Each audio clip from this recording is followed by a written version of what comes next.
Olá, eu me chamo Tara Coleman e gostaria de compartilhar a história da minha vida com todos. Se você tivesse me visto lá pelos meus 20 e poucos anos, ou até no final da adolescência, teria pensado que minha vida já tinha acabado. Você jamais imaginaria de onde eu vim. Na verdade, olhando para mim, talvez você assumisse que eu vim de um lar destruído, ou que fui abusada, mas foi exatamente o oposto. Fui criada por 2 pais maravilhosos, tementes a Deus. Sou a caçula de 4 filhos, e fui tão protegida que, quando finalmente tive contato com o mundo real, eu estava completamente despreparada. Eu não só fui criada em um lar cristão, como também meus pais viviam sua fé intensamente. Meu pai era diácono na igreja. A gente orava junto ao redor do fogão a lenha. Eu dormia ouvindo aquelas orações. Era uma relação verdadeira com Cristo. Mesmo assim, apesar de ter crescido assim, eu nunca conheci de fato a Deus ou a Jesus. Eu sabia tudo sobre Ele. Sabia quem Ele era, mas sobre o amor dele, a graça e o poder que Ele tem para transformar vidas, isso eu não conhecia. Fui criada com tanta proteção que tudo desabou quando comecei a experimentar o mundo. Acho que o primeiro baque na minha vida foi quando eu tinha uns 10 anos. Descobri, por meio de uma amiga, que meu pai, aquela figura tão importante na minha vida, meu herói, não era meu pai biológico. Eu era a filha preferida dele, mas não conta para minhas irmãs, tá? Aquilo me destruiu por dentro. É uma idade estranha para se descobrir algo assim, justo quando a gente começa a tentar entender quem é. Aquilo abalou completamente meu senso de identidade. Me senti traída, enganada, abandonada pelo meu pai biológico, mesmo sem nunca tê-lo conhecido. A partir daí, comecei a me rebelar. Meus pais dizem que meu comportamento não causou o divórcio deles, mas, sendo honestos, eu sei que teve um impacto enorme. Eles não conseguiam concordar em como lidar comigo, então acabaram se separando. De repente, aquela rotina rigorosa, sem televisão, só rádio cristão, nada de amigos em casa, deu lugar a um ambiente sem supervisão nenhuma. E eu já estava cheia de raiva e rebeldia por dentro. Foi como jogar gasolina no fogo. Como meu pai já não estava mais presente e minha mãe precisava trabalhar muito, acabei ficando por minha conta. Isso tudo começou ali, entre meus 9 e 11 anos. Eu era como uma estrangeira no meu próprio mundo. E olha, vão ter muitas coisas no meu testemunho das quais eu não me orgulho. Vou contar coisas que talvez façam algumas pessoas me julgar, até me odiar por um momento. Eu só quero avisar que antes de entrarmos nos detalhes, algumas partes serão bem descritivas e até alarmantes. Então, se você estiver assistindo com crianças, talvez seja bom que elas não vejam essa parte. Mas ao mesmo tempo, acredito que isso pode ser muito importante também para os jovens. Sinto muito. É difícil. É uma exposição muito grande. Eu não tenho mais vergonha dessas coisas, mas por muito tempo tive. Carreguei essa vergonha comigo de forma profunda. Como o apóstolo Paulo disse, eu me gloriarei nas minhas fraquezas. Hoje, me glorio em quem eu era sem Cristo, para que todos vejam quem eu sou agora e de onde Ele me resgatou. E tudo isso começou por eu buscar atenção, amor, porque eu sentia que naquela época não tinha nenhum dos dois. Eu me sentia completamente sozinha no mundo, e com o tempo, comecei a buscar formas de preencher aquele vazio que existia dentro de mim. Ainda muito nova, por volta dos 11, 12, 13 anos, comecei a me envolver em situações perigosas. Pequenos furtos, invasões e, infelizmente, me envolvi também com substâncias ilícitas. Além disso, eu estava cheia de raiva. Me tornei uma pessoa muito agressiva. Sinceramente, acho que não houve ninguém próximo a mim, colegas, familiares, até desconhecidos, que eu não tenha magoado de alguma forma, seja com palavras duras ou atitudes impensadas. Tudo isso porque eu me sentia muito mal por dentro, com um sofrimento profundo que eu não sabia como lidar. Eu estava realmente perdida e sentia que forças negativas tinham influência sobre minha vida desde muito nova. Por isso, se você é pai ou mãe e está assistindo, por favor, não espere para conversar com seus filhos sobre as dificuldades da vida. O mundo não espera. Mostre a eles quem é Cristo e o quanto Ele os ama antes que outras influências tentem convencer do contrário. Voltando à minha história, eu estava basicamente sozinha e envolvida com comportamentos destrutivos. Pouco depois de completar 13 anos, descobri que estava grávida. E, sinceramente, me surpreende que isso não tenha acontecido antes, considerando as circunstâncias em que eu vivia. A gravidez foi de um homem mais velho, alguém que só depois descobri que era casado. Ele nunca participou da vida da criança. Foi um momento muito difícil, mas também um ponto de virada. Eu pensei, preciso mudar minha vida. Tive minha filha aos 14 anos. Hoje ela está na faculdade e trabalha como professora. Mas naquela época, quando ela nasceu, eu prometi, vou ser a melhor mãe que eu puder. Não importava a minha idade, eu queria dar o meu melhor. Voltei a estudar, levei minha filha comigo para a escola. Estava realmente tentando fazer tudo certo. Mas infelizmente, isso não durou muito. Eu ainda não tinha uma relação com Deus. Não o conhecia de verdade, e isso fazia falta. Sem essa base, voltei a me perder nas mesmas armadilhas de antes. Aos 15 anos, engravidei novamente. A diferença dessa vez é que o pai da criança estava presente. Não sei se a presença dele foi positiva, mas ele esteve envolvido. Era uma pessoa com um comportamento muito controlador, e essa foi, na verdade, minha primeira relação afetiva mais duradoura. Ele tinha 24 anos, e eu apenas 15. Por nunca ter tido um vínculo saudável com ninguém antes, eu não sabia o que era uma relação segura. Achei que aquilo era amor. Achei que era para sempre. Eu não entendia que algumas atitudes dele não eram normais, e que, na verdade, eu estava vivendo uma relação desequilibrada. Tive nossa filha quando tinha 16 anos, a Aniston, e naquele ponto eu disse, não vou cometer os mesmos erros de antes, dessa vez vai ser diferente. É até estranho pensar que, com 16 anos, eu estava tomando decisões tão sérias, enquanto outras pessoas da minha idade estavam só começando a dirigir. Depois que minha filha nasceu, nós nos casamos. Não foi exatamente uma decisão por amor, mas sim uma forma de evitar problemas legais, já que ele era mais velho. Então fomos morar juntos, e por um tempo minha vida parecia estar nos trilhos. Era uma alegria indescritível ser mãe daquelas duas meninas, que tinham apenas 16 meses de diferença, Edison e Aniston. Eu era completamente apaixonada por elas. Tínhamos uma casa só nossa, eu trabalhava à noite, ficava com elas durante o dia. Estava totalmente longe de vícios, de comportamentos ruins. Só queria ser uma mãe presente e amorosa. E amava aquelas meninas mais do que tudo. Infelizmente, os comportamentos errados do meu companheiro não cessaram. Acabaram se intensificando com o tempo. Ele lidava com vícios e tinha atitudes agressivas. Sempre comigo, nunca com as crianças. Na verdade, ele era muito carinhoso com elas, até mesmo com a mais velha, que não era sua filha biológica.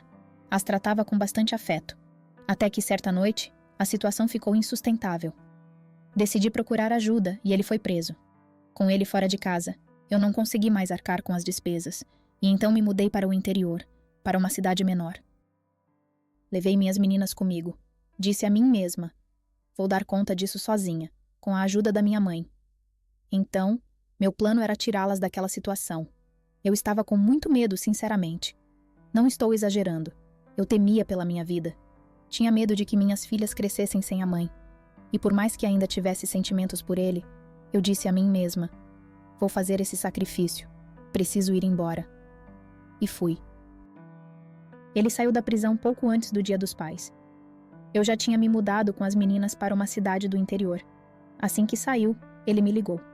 Disse que tinha mudado, que era uma nova pessoa. Vale lembrar que eu só tinha 16 anos. Não tinha o entendimento nem a experiência que tenho hoje. Então ele me pediu para ver as meninas no Dia dos Pais. Eu relutei, mas recusei. Disse que não me sentia confortável com isso. Ele insistiu e pediu para passar a noite lá, só para acordar com elas no Dia dos Pais e passar um tempo juntos. Disse que não queria nada além de ser pai, e eu acabei aceitando. Eu queria que minhas filhas tivessem uma relação com o pai, mas também não queria deixá-las sozinhas com ele. Achei que, estando presente, tudo estaria sob controle. Mas naquela noite, ele bebeu e foi agressivo comigo. Eu acabei dormindo depois de verificar se minhas filhas estavam bem. Foi uma noite muito difícil. Só queria fazer uma pausa aqui, porque é um momento muito delicado. Tenho visto situações assim em muitos ministérios que acompanho, inclusive na minha própria família. Esse tipo de violência tem acontecido em escala muito maior do que imaginamos. Não é algo isolado. E se alguém estiver ouvindo isso agora, passando por uma situação parecida, pode estar se perguntando: por que permito isso? Por que isso continua acontecendo comigo? Eu mesma só entendi anos depois, quando me aproximei de Cristo. Eu queria tanto ser amada que aceitei migalhas, substituições baratas daquilo que só Cristo pode oferecer. A verdadeira transformação começa quando sentimos o amor dele, puro, real. Quando isso acontece, a gente não aceita mais uma falsa versão disso. Então, se você está vivendo algo assim, o primeiro passo é buscar um relacionamento com Cristo. Mas voltando à história, naquela noite ele bebeu e voltou a agir de forma muito agressiva comigo. E mesmo eu já tendo passado por tantas dificuldades, abandono, dependência, dores que eu não sabia nem nomear, eu estava quebrada por dentro, muito mais do que aparentava. E ele sabia disso. Ele sabia o quanto eu era vulnerável. E de alguma forma, isso deu a ele uma sensação de poder. Ele usava isso contra mim, manipulava minhas emoções e minha fragilidade. Naquela noite, eu cheguei ao meu limite. Eu estava tão machucada por dentro que já não via mais saída. E ele, percebendo isso, usou palavras cruéis, dizendo que eu não tinha valor, que nunca conseguiria nada na vida e que minhas filhas estariam melhor sem mim. Disse que eu deveria simplesmente desistir de tudo. Foi um momento muito escuro, mas hoje, olhando para trás, vejo que foi justamente ali que Deus começou a me resgatar. Mesmo quando eu não via saída, Ele estava comigo. Mesmo quando a dor me cegava, Ele estava presente. Eu já estava emocionalmente exausta, só verifiquei se minhas filhas estavam dormindo bem, e estavam, e fui deitar. Ele ficou acordado, bebendo. Minha filha mais nova tinha 7 meses. Meu coração estava cheio de preocupação, mas naquela noite, por mais que estivesse fragilizada, fiz o que sempre fazia. Entrei no quarto, acariciei sua cabecinha, beijei sua testa e disse: "Eu te amo tanto." E fui dormir. Essa foi a última vez que vi minha filha com vida. Na manhã seguinte, acordei com batidas na porta. Era minha mãe, que veio trazer fraldas para as meninas. As duas ainda usavam. Olhei as horas e percebi que já estava tarde para elas ainda estarem dormindo. Devia ser por volta de 9h30. Estranhei, porque a mais nova normalmente já estaria acordada. Pensei que talvez estivesse cansada por ter ouvido a discussão da noite anterior. Abri a porta para minha mãe e fui direto pelo corredor até o quarto delas. A mais velha estava brincando em silêncio, como sempre. Uma criança muito tranquila. Então fui até o berço da mais nova. Ela estava coberta com uma manta fina sobre o rosto, como às vezes fazia. A primeira coisa que pensei foi: ela está ganhando peso, porque parecia um pouco mais encorpada. Fiquei feliz com isso. Me aproximei, tirei a mantinha e... ela já não estava mais entre nós. Naquele momento eu sabia. Muitos talvez perguntem: por que você não tentou reanimá-la? Por que não fez algo ali mesmo? Mas eu senti profundamente que minha filha já não estava ali. Aquilo era apenas o corpo dela. O espírito dela já tinha partido. Eu sabia. Fiquei paralisada. Tentei gritar, mas nada saía. Ou talvez saísse, mas eu sentia como se nenhum som fosse suficiente. Quando consegui sair do quarto, minha mãe, assustada, perguntou o que estava acontecendo. E tudo o que consegui fazer foi gritar. Então ouvi ele levantar da cama. Ele veio até a porta do quarto e olhou para o berço. Depois olhou para mim e sorriu. Foi um sorriso que nunca vou esquecer. Não era de tristeza nem de empatia. Era um sorriso frio. Naquele momento saí correndo da casa. A gente nunca sabe como vai reagir até viver algo assim. Mas eu saí correndo para o jardim e caí no chão gritando, pedindo que alguém chamasse ajuda. Na noite anterior, durante a discussão, ele havia jogado meu celular no quintal. Estava chovendo naquela manhã, então nem consegui ligar para pedir socorro. Felizmente, minha mãe estava ali, e ele não sabia que ela viria. Eu continuei ali, caída no chão, gritando, completamente desesperada. Foi um dos momentos mais difíceis da minha vida. O tempo passou, e enquanto os socorristas tentavam reanimá-la, eu ainda tinha um fio de esperança, mesmo já sabendo, no fundo, que não iriam conseguir. Eu só repetia: "Por favor, cuidem dela com carinho, tenham cuidado." Minha mãe me colocou no banco de trás do carro. Eu estava em estado de choque, completamente paralisada. Precisei ser levada ao hospital. E a partir daquele momento, tudo mudou. Ah, e tem mais um detalhe que marcou profundamente esse dia. Era o Dia dos Pais. Sim, aquele mesmo domingo. E foi também quando descobri que, enquanto estava preso, ele havia descoberto um segredo meu. Algo que na minha juventude e imaturidade, eu havia escondido dele. Eu fui egoísta. Queria ter uma família. Queria que minha filha tivesse um pai presente. Mas a verdade é que descobri que estava grávida antes mesmo de começar a me relacionar com ele. E ele só soube que a criança não era biologicamente dele algumas semanas antes de sair da prisão. Isso o deixou muito abalado, claro, mas eu nunca imaginei que ele pudesse fazer algo tão grave. pelo que ouvi depois, inclusive em uma confissão, ele teria feito o que fez não por raiva da bebê, mas como uma forma de me atingir, de me machucar. E isso tornou tudo ainda mais difícil de suportar. Sim, ele tirou a vida da minha filha. É algo impensável, mas foi o que aconteceu. E eu sobrevivi a isso. Esse é o tipo de dor que parece impossível de enfrentar. Mas aqui estou. A pior parte, sem dúvida, foi ter perdido minha filha, mas também me consumia a culpa. Eu pensava na noite anterior, quando me senti tão sobrecarregada e sem forças. Eu não conhecia Deus de verdade. Não sabia como Ele agia, não entendia que Ele era um Deus de amor. Na minha cabeça, eu achava que tudo aquilo era uma punição, como se Deus estivesse me castigando. Achava que era uma forma dele me mostrar como a vida é preciosa. Carreguei a culpa por ter escondido quem era o pai biológico da minha filha. E por mais que tenha sido ele quem cometeu aquele ato terrível, eu me sentia responsável, de várias formas. E depois que ela se foi, eu simplesmente desisti. Perdi a esperança, perdi a vontade de viver. Minha vida já não era perfeita antes, mas eu ainda acreditava que havia algo bom dentro de mim. Ainda gostava da vida, me sentia jovem, achava que podia fazer algo bom com minha história, mesmo com as dificuldades.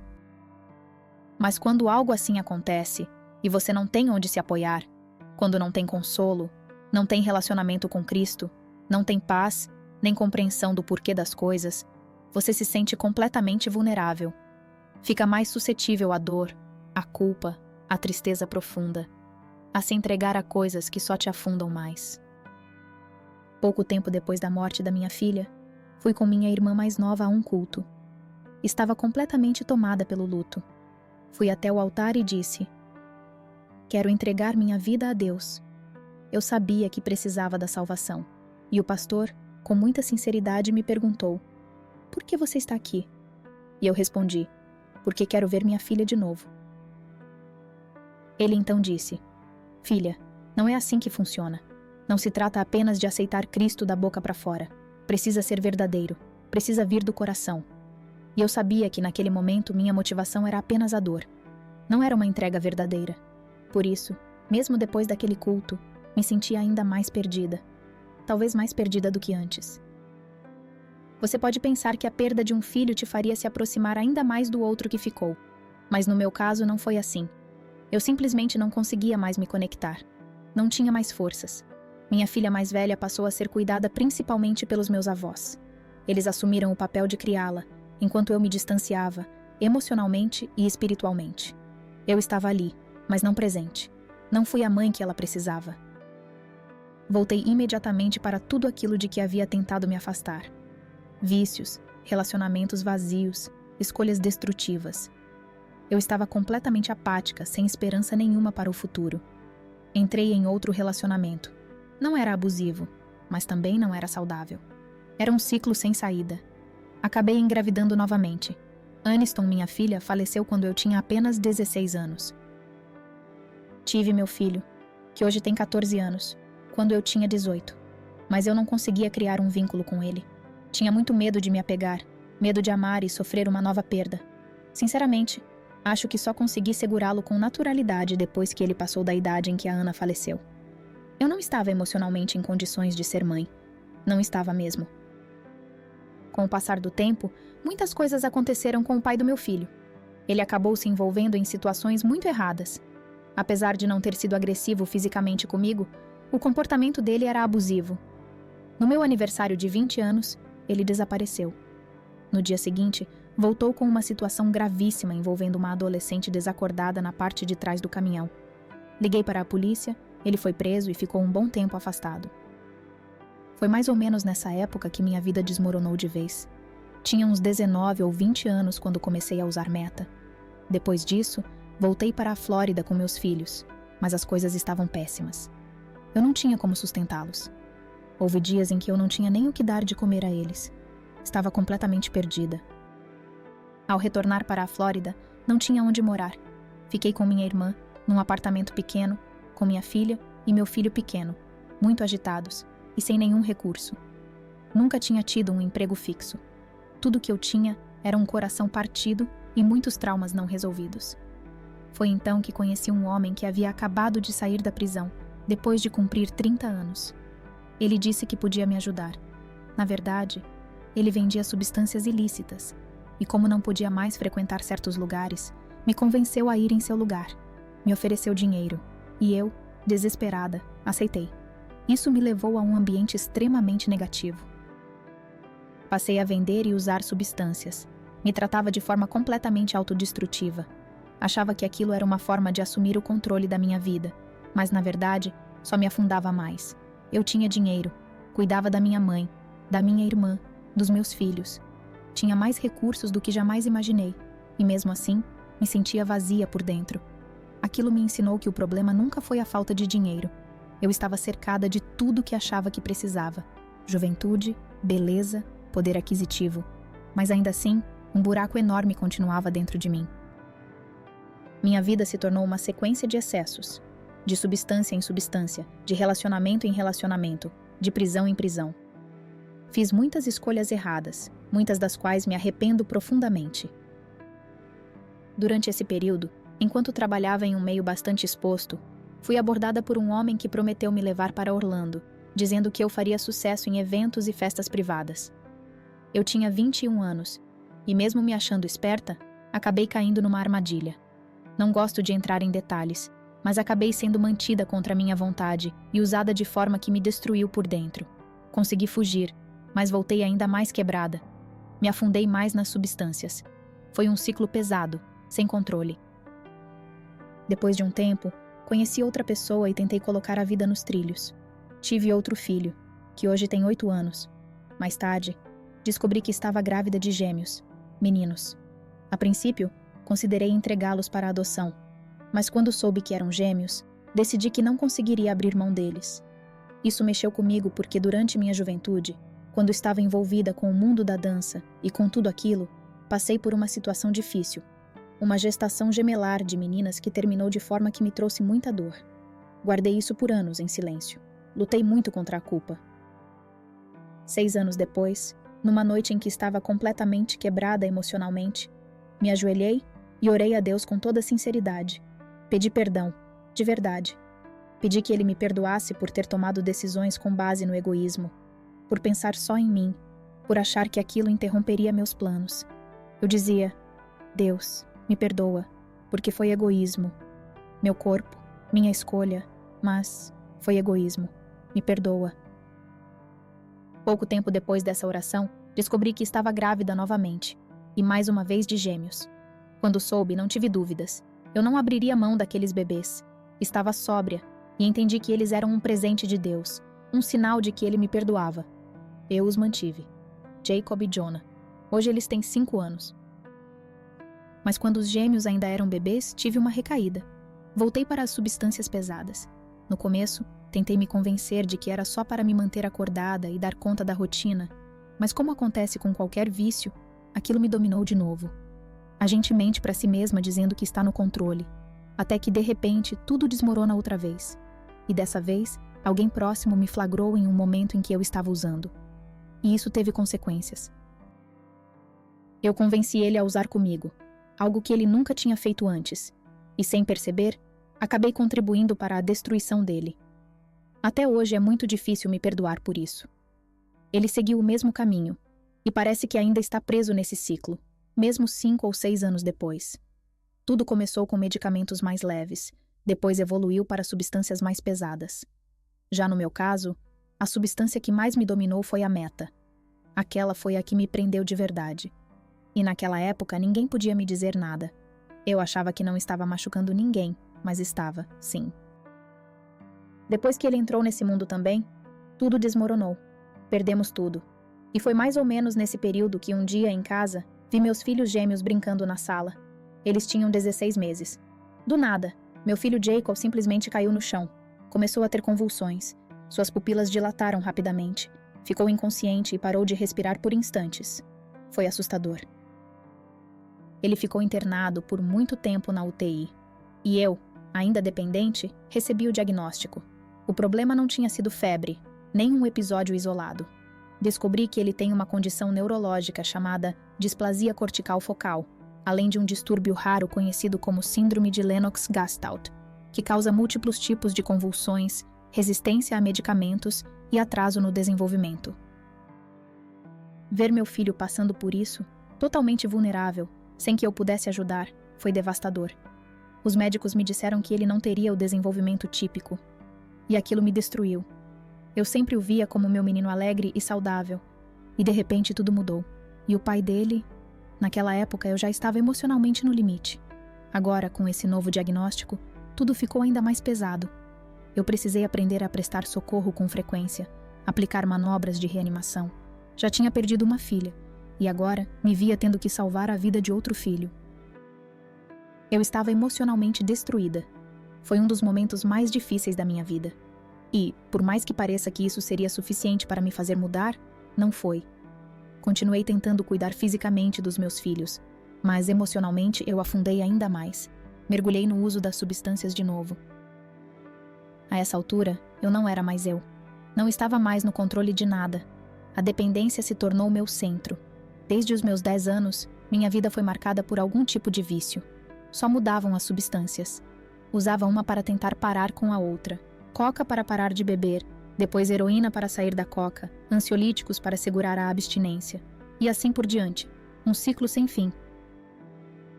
Mas a meta foi a que me prendeu de verdade. E, sinceramente, eu não queria largar. Gostaria de dizer que tentei parar, que lutei contra aquilo e recaí várias vezes. Mas a verdade é que eu nem cheguei a tentar. Eu queria querer mudar, mas não queria de verdade. Vi tudo ao meu redor desmoronar. E ainda assim, só pensava em usar mais uma vez. Cheguei ao ponto de viver em uma casa abandonada. Tive que pregar tábuas nas janelas. Não podia acender as luzes à noite com medo de ser descoberta. Não tinha comida. Um dos momentos mais difíceis da minha vida foi numa noite escura, dentro dessa casa, ouvindo meu filho, com necessidades especiais, convulsionando. Eu não conseguia encontrá-lo no escuro. Estava me arrastando pelo chão, desesperada, tentando alcançá-lo. Aquilo me destruiu. Passei a invadir casas para conseguir comida para ele. Foi um período extremamente difícil, de total desespero. Mas, pouco tempo depois, pela graça de Deus, eu fui presa. Fui presa, e na época, meus filhos gêmeos ainda eram bebês. Aqueles eram os filhos que eu dizia serem um presente de Deus. E mesmo assim, olha o que eu fiz com esse presente. Eu sabia que eles eram um milagre, uma nova chance. Mas eu falhei. Fui presa por porte de entorpecentes. Isso aconteceu durante uma ida ao supermercado com minha filha. Naquele momento, os gêmeos estavam sob os cuidados do pai, que também lutava contra o vício em heroína e meta. Quando fui levada, ele ficou sozinho com as crianças em casa. Fiquei apavorada, porque eu sabia que ele não estava em condições de cuidar deles, especialmente de um dos meninos, que tem necessidades médicas especiais. Pouco tempo depois, a polícia foi até a casa por outro motivo, procurando por ele. Ele fugiu, literalmente pulou pela janela, e deixou os meninos sozinhos dentro de casa. Eles não tinham nem 2 anos de idade. Um deles precisava de cuidados constantes, e ele simplesmente foi embora, sem avisar ninguém. Não sabemos por quanto tempo exatamente eles ficaram sozinhos. Graças a Deus, o Estado foi acionado e os meninos foram resgatados. Foram encaminhados para um lar temporário. E diferente dos meus outros filhos, que sempre ficaram com familiares, onde eu sabia que estavam seguros, agora eles estavam aos cuidados do sistema. Aquilo foi como um soco no estômago. Pela primeira vez, eu não sabia onde estavam, como estavam. E aquilo me destruiu por dentro. Por mais estranho que pareça, essa prisão foi uma bênção para mim. Eu passei quase 2 semanas naquela cela, enfrentando a abstinência, sem medicação, sem ajuda. Foi uma das experiências físicas mais difíceis da minha vida. Mas eu precisava disso. Talvez muita gente não entenda, mas esse medo da abstinência é um dos motivos pelos quais tantos usuários não conseguem parar. Não é só o vício, é o pavor do que o corpo vai enfrentar sem a substância. Mas eu passei por isso ali, sem nenhum recurso, e sobrevivi. Isso aconteceu em 2018, e desde então eu nunca mais toquei em heroína. Mesmo ainda quebrada por dentro, mesmo com todos os problemas que ainda enfrentava, nunca mais usei. Então sim, aquela prisão foi curta, mas necessária. Depois que saí, saber que tinha perdido a guarda dos meninos e que, para tê-los de volta, eu precisaria provar ao Estado que era capaz, me fez tentar com tudo o que eu tinha. Me dediquei com todas as forças. Mas preciso dizer isso com honestidade. Eu fiz tudo o que estava ao meu alcance naquele momento. Como uma pessoa ainda quebrada, sem fé, sem Deus, sem direção. Dei o meu melhor, mas algumas coisas a gente simplesmente não consegue superar sozinha. Existem batalhas que só conseguimos vencer com Cristo. E minha vida provou isso, repetidas vezes. Você pode mudar seus hábitos, pode mudar suas amizades, mas se não cuidar das razões que te fazem voltar sempre aos mesmos erros, vai continuar tentando preencher um vazio que só Cristo pode preencher. Eu me esforcei ao máximo. Dizia para mim mesma: não vou perder meus filhos, não vou perder meus filhos. Comecei a seguir o plano exigido pela justiça. Aluguei um quarto com uma amiga. Eu bebia muito, mas ainda não tinha voltado a usar substâncias. Estava participando de todas as aulas, tentando fazer tudo certo para recuperar meus meninos. Eles tinham sido colocados em um lar temporário, e essa parte da história é algo que eu reconheço que foi direcionado por Deus. A mulher que acolheu os gêmeos. Ela é, hoje, minha melhor amiga. Aqueles foram os primeiros e únicos filhos que ela acolheu como família temporária. Na verdade, ela nem deveria tê-los recebido. Ela não era considerada adequada segundo os critérios do sistema, mas era uma mulher de fé. E desde o início, ela foi uma bênção não só para os meninos, mas para mim também. Ela me contou mais tarde que naquele primeiro dia em que nos vimos, ao entrar no tribunal e me ver pela primeira vez, ela ouviu Deus falar com ela: ajude essa mulher, ame essa mulher, faça o que puder por ela. E ela fez isso, com todo o coração. Tenho plena certeza de que foi Deus quem conduziu tudo isso. Com o tempo, eu me aproximei tanto dela e da família, que acabei me mudando para a casa deles. Eles se tornaram uma parte fundamental da minha vida, e de certa forma, me acolheram também. Não foi só um lar para os meninos. Eles cuidaram de mim quando eu não conseguia cuidar de mim mesma. Mas voltando à minha história, eu estava tentando fazer tudo certo. Tinha visitas regulares com os meninos, seguia o plano do tribunal. Só que alguns meses depois, eu caí de novo. Bastou uma única vez. Uma saída com a pessoa errada, achando que estava forte o suficiente para resistir. E não estava. Voltei a usar. Tentei esconder isso o máximo possível, mas tem coisas que não dá para esconder por muito tempo. E à medida que eu me aproximava da fase final do plano para ter os meninos de volta, eu sabia que ainda estava usando. Estava mentindo sobre onde morava. Na verdade, era uma casa onde festas aconteciam o tempo todo. Eu não tinha habilidades, não tinha estrutura, ainda estava emocionalmente destruída. Fui até a Jenny, a mãe acolhedora dos meus filhos, minha amiga, e disse: Jenny, eu não posso trazê-los de volta. Não seria justo. Eles têm uma vida boa com vocês. Se voltarem comigo agora, eu vou acabar com isso. Foi uma das decisões mais difíceis da minha vida. Mas quando se ama os filhos de verdade, às vezes é preciso tomar decisões que vão além do que parece certo aos olhos dos outros. A parte egoísta de mim queria apenas entrar naquele tribunal e dizer: eles são meus. Mas eu sabia que se fizesse isso, estaria arrastando-os de volta para a mesma confusão de sempre. Eles mereciam mais. Então conversamos, e ela decidiu adotá-los. Eu concordei, e de certa forma deu certo. Continuei morando com eles. Isso foi uma bênção, mas também uma armadilha. Porque mesmo com meus filhos por perto, eu estava usando mais do que nunca. E não só usando, acabei me envolvendo com a venda também. Se alguém estiver assistindo a isso, por favor, não me julgue. Eu sei o quanto errei. Naquele momento, ter meus filhos por perto e ainda conseguir usar parecia o melhor dos mundos. Eu me convencia de que estava tudo bem, mas a verdade é que eu não tinha nenhum motivo real para mudar naquele ponto. A Dory e o Bubby estavam com a minha mãe. Ela chegou a adotá-los legalmente durante uma das vezes em que fiquei presa por mais tempo. Mas sempre fui a mãe deles. Mesmo depois da adoção, eu ainda era vista assim. Eles nem sabiam da adoção por muito tempo, porque eu sempre estive por perto, mesmo que não plenamente. Eu aparecia nos momentos importantes, estava presente fisicamente, mas não de verdade, não com o coração. Eu ainda tinha um relacionamento com todos os meus filhos, mas era muito frágil. Não porque alguém os afastava de mim, pelo contrário, era eu. Eu mesma me afastava, estava sempre muito alterada para ser de fato uma mãe presente. Mesmo quando estava com eles, eu não estava de verdade. Meu corpo estava lá, mas minha mente e meu espírito estavam completamente entorpecidos. Hoje, estou reconstruindo essas relações com meus filhos.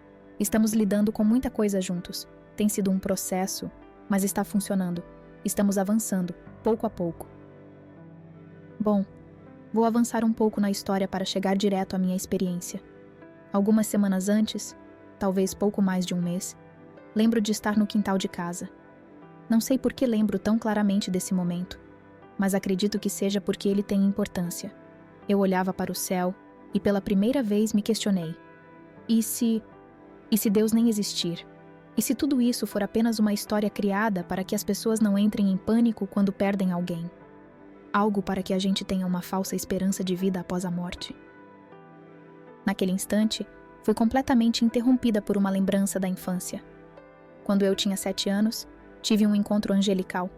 Foi a coisa mais real que já me aconteceu até aquele momento. Um anjo, um ser brilhante, segurou minha mão e caminhou comigo em um dos momentos mais assustadores da minha vida. Aquela presença, aquela paz, era algo que não se explica. Eu nunca mais senti aquilo desde então. Lembrei daquele momento e pensei, mesmo que Deus não exista, alguma coisa existe. Aquilo foi real. Então, mesmo em meio à dúvida, eu sabia que havia algo além. Algum tempo depois, acho que exatamente um mês antes da experiência que mudaria tudo, porque postei sobre isso no Facebook, tive um sonho. Eu estava em algo parecido com uma escada para o céu. Estava tirando pedaços do meu coração e entregando a Jesus, que estava à minha frente. Quando terminei, ele olhou para mim e disse, "Ainda não está todo aí." E eu respondi, "Eu sei. Quando minha filha morreu, uma parte do meu coração se foi." Então ele disse, "Vamos encontrá-la." E eu acordei. Estava chorando, mas também estava com raiva. Lembro de sair para fora de casa, olhar para o céu e gritar, "Se for você, Deus, me deixe em paz. Eu não quero nada com você. Eu tô quebrada demais. Tô envolvida demais no pecado. Me deixa aqui, na minha escuridão." Fiz várias orações assim. Eu rejeitava qualquer tentativa de Deus se aproximar. Mais uma vez, cheguei ao fundo do poço. Estava sem casa, sem relacionamentos saudáveis. As poucas pessoas que estavam por perto só estavam porque eu ainda vendia substâncias. Era por interesse. Carona, abrigo, alguma vantagem? Nada mais. Foi então que fui parada em uma abordagem policial enquanto ia entregar substâncias. Fui presa. Naquele momento, não havia uma agente feminina para fazer a revista. Então me colocaram no carro da viatura para me levar até a delegacia, onde uma policial faria isso. Enquanto eu estava no banco de trás, comecei a entrar em pânico. Eu carregava cerca de 7,5 gramas de meta, bem embaladas. Também tinha uma pequena quantidade comigo, em um recipiente separado. E naquele instante, com medo de ser flagrada e receber uma pena pesada, já que eu era reincidente, com histórico de condenações por substâncias, tomei uma decisão desesperada. Decidi engolir tudo. Não sei como consegui. Tive náuseas, quase engasguei, mas consegui engolir enquanto os policiais estavam fora do carro. Peguei o restante que estava separado e coloquei na boca também. Na minha cabeça, tudo parecia sob controle. Pensei, daqui a alguns dias, isso vai sair do meu organismo, e de quebra, ainda vou conseguir me manter chapada dentro da prisão. Eu achava que estava sendo esperta, que estava escapando de uma longa condenação. Esse era meu raciocínio naquele momento. Eles assistiram ao vídeo da câmera dentro da viatura e descobriram o que aconteceu. Eles ainda não sabiam o que exatamente eu tinha feito. Fui levada direto para o hospital assim que fui presa, porque eu também tinha ingerido vários comprimidos. No hospital, disseram que eu estava bem, que era só deixar o efeito passar. Eu menti sobre a quantidade e o tipo de substância. Então me mandaram de volta para a cadeia. Acabei recebendo mais uma acusação por conta disso. Era o auge da pandemia, e eu fui colocada numa cela de quarentena. Ficávamos lá por 23 horas por dia. Passavam, olhavam pela janelinha, e só. Nos primeiros 3 dias, praticamente não me mexi do beliche. Estava dormindo com o efeito dos comprimidos. Naquele ponto, eu provavelmente não dormia direito havia quase uma semana. Estava completamente apagada. Na terceira noite tive um sonho. Mas para falar a verdade, não parecia apenas um sonho. Tinha algo de diferente, algo com autoridade. Desde que comecei a ler a Bíblia depois disso, passei a entender como sonhos são tratados com seriedade nas Escrituras. Antes eu pensava, por que Deus daria sonhos a alguém e essa pessoa simplesmente agiria baseado nisso? Nunca tinha compreendido, até acontecer comigo. Nesse sonho, eu estava deitada em uma cama de hospital. Havia um médico aos pés da cama, segurando algo como um raio-x. Ele tinha uma expressão muito séria e disse: "Se você não tivesse vindo quando veio, não teria acordado, teria morrido durante a noite." Sem dúvida, na hora em que acordei daquele sonho, me levantei de imediato. Foi um despertar diferente. Não consigo explicar. Não foi só um sonho qualquer. Naquele momento, eu nem pensava em Deus. Não sabia de onde aquilo tinha vindo, mas senti como se algo estivesse me alertando. Pensei até: será que é isso que as pessoas sentem antes de morrer? No sonho, o médico explicava que a substância que eu tinha ingerido tinha se alojado dentro do meu corpo e que isso poderia causar uma hemorragia interna, que eu não teria sobrevivido àquela noite se não tivesse sido socorrida. E eu entendi aquilo como um sinal muito claro. Então sim, tudo isso foi um sonho. Tive essa experiência na terceira noite, naquela cela.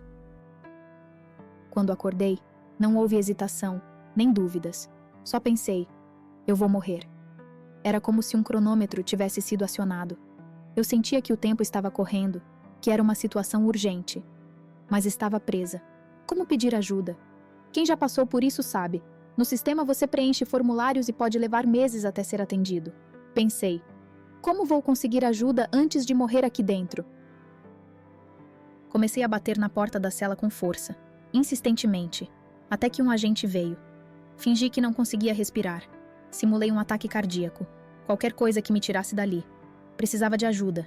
Consegui ser levada para o setor de enfermaria da prisão e lá contei a verdade. Quanto eu havia ingerido, o que era. Naquele ponto, eu já não me importava mais com a pena. Preferia ir para a prisão do que morrer ali. Fui transferida para um hospital, levada algemada, direto para uma unidade de emergência. Passei as 16 horas seguintes presa à maca, enquanto faziam todos os exames possíveis. Testes gastrointestinais, ultrassonografias, raio-x, exames de sangue, absolutamente tudo. Ao final dessas 16 horas, o médico entrou e disse: "Não está preso, não está obstruído. Está no intestino inferior. Não tome nada para acelerar o processo. Apenas deixe o corpo eliminar naturalmente. Você deve ficar bem." A volta para a prisão levou cerca de 45 minutos. E durante todo o caminho, eu estava furiosa. Comecei a me culpar. Você achou que estava passando por algo espiritual. Achou que ia morrer. E agora se colocou numa situação ainda pior, com mais uma acusação nas costas. Fiquei me questionando: será que tudo isso foi só coisa da minha cabeça? Será que me iludi com a ideia de que Deus estava tentando me mostrar algo? Eu estava com raiva, pensava que tudo aquilo tinha sido por nada. Achei que tinha agido impulsivamente por causa de um sonho, que talvez nem tivesse sido algo espiritual, mas só um efeito das substâncias. Comecei a criar desculpas para me culpar. Voltei para a cadeia e fui colocada numa cela bem na frente, na área de triagem, o completo oposto da cela de quarentena onde eu estava antes. A área de triagem é muito movimentada. A cada 15 minutos, alguém passa e olha pela janelinha da porta para checar como você está. Pedi uma bandeja de comida, porque tinha passado a noite toda no hospital e perdido o café da manhã. Ou talvez fosse o almoço, não lembro exatamente. Me deram a comida, me colocaram naquela cela, e foi ali que minha vida praticamente acabou. Essa foi a última coisa de que me lembro antes de ser reanimada. A última lembrança que tenho é de estar entrando na cela. Depois disso, tudo ficou em branco. Eu não senti dor, não me senti mal, nem tonta, nada. Apenas apaguei, como se de repente tivesse deixado de existir. A próxima coisa que lembro é a tenente sobre mim, cercada por várias pessoas. Eu estava deitada, e ela fazia massagem no meu peito, tentando me reanimar. Minha camisa estava puxada. Ela esfregava os nós dos dedos no meu externo, mas eu não sentia nada. Ela suava, fazia força, mas eu não sentia absolutamente nada. A enfermeira se ajoelhou ao lado dela e aplicou várias doses de naloxona. Foram 9 no total, mais do que o recomendado. Elas não sabiam o que exatamente estava no meu organismo. Suspeitavam de opiáceos, mas como não era isso, o medicamento não teve efeito. Elas continuaram fazendo compressões torácicas em mim por um bom tempo. Eu não sei quanto tempo fiquei inconsciente, talvez uns 15 minutos, tempo suficiente para que não esperassem mais sucesso na reanimação. Mas naquele instante, algo aconteceu. Sim, eu via tudo. Ainda estava no meu corpo, vendo e ouvindo tudo, mas não sentia nada. Era como se eu estivesse presa dentro de mim mesma. Lembro de ouvir a tenente dizendo: Respira, Tara. Vamos, respira. Não morre. Pensa nos seus filhos. Ela tinha conversado comigo antes do transporte para o hospital, sabia da minha história, e aquilo ficou marcado. Eu pensava, por que estão mandando eu respirar? Eu estou respirando, não estou sem ar. Só que na realidade, eu não estava respirando. Foi então que ouvi uma voz no meu ouvido esquerdo. Não era de ninguém naquela sala. Era diferente de tudo que eu já tinha ouvido. Suave, profunda, quase como caramelo. A voz dizia, vem comigo. Você está cansada. Sua alma está cansada. Não foi dita de forma dura, não era ameaçadora, nem me fazia sentir culpada. Era como um convite, algo tranquilo. Eu posso te dar descanso. Está escuro, silencioso, calmo. Eu posso te dar paz. Sua alma precisa de descanso. Enquanto ouvia aquilo, olhava novamente para o que acontecia ao meu redor e vi que ainda estavam tentando me reanimar. E então caiu a ficha. Eu tinha feito uma bagunça completa na minha vida. Pensei, não sei para onde estou indo, mas qualquer lugar é melhor do que aqui. Lá em cima, eu não tenho mais nada, nem a mim mesma. Meus filhos estariam melhor sem mim. Eu não via mais saída, nem acreditava que algum dia teria motivação para mudar. Achei que era o fim. Naquele momento, achei que a voz que eu ouvia só podia ser Deus. Não pensei imediatamente que estava morrendo, mas entendi que estava sendo convidada a deixar tudo para trás. E a única explicação que fazia sentido era que aquilo vinha dele. Essa parte é difícil até para mim entender completamente, porque eu sei que experiências de quase morte são diferentes para cada pessoa. Mas quando a tenente começou a dizer, respira, Tara, respira, naquele instante eu percebi que me foi dada uma escolha. Eu podia respirar ou podia deixar ir. Sim, foi como se eu tivesse recebido a liberdade de escolher. E de certo modo, eu escolhi morrer. Ou continuar morrendo, se preferir chamar assim. Eu escolhi deixar ir. Lembro que disse apenas, tudo bem, só isso.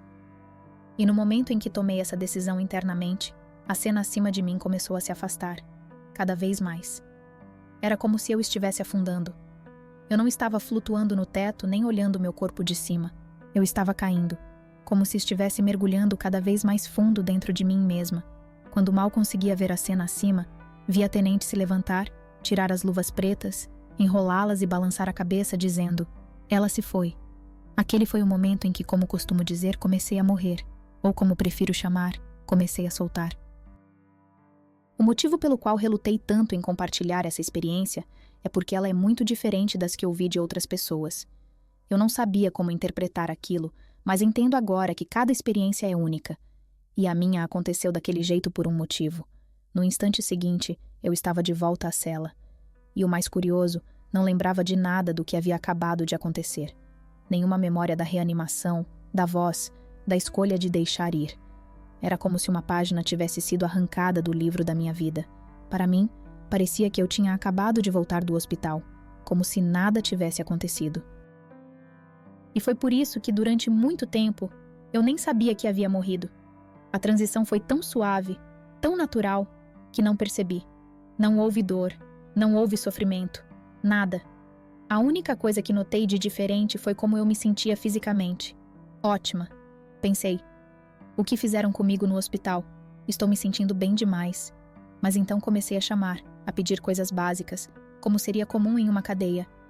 Posso fazer uma ligação? Posso tomar banho? Quando posso sair daqui? Mas ninguém me respondia. Os guardas me ignoravam ou zombavam de mim, de forma cruel.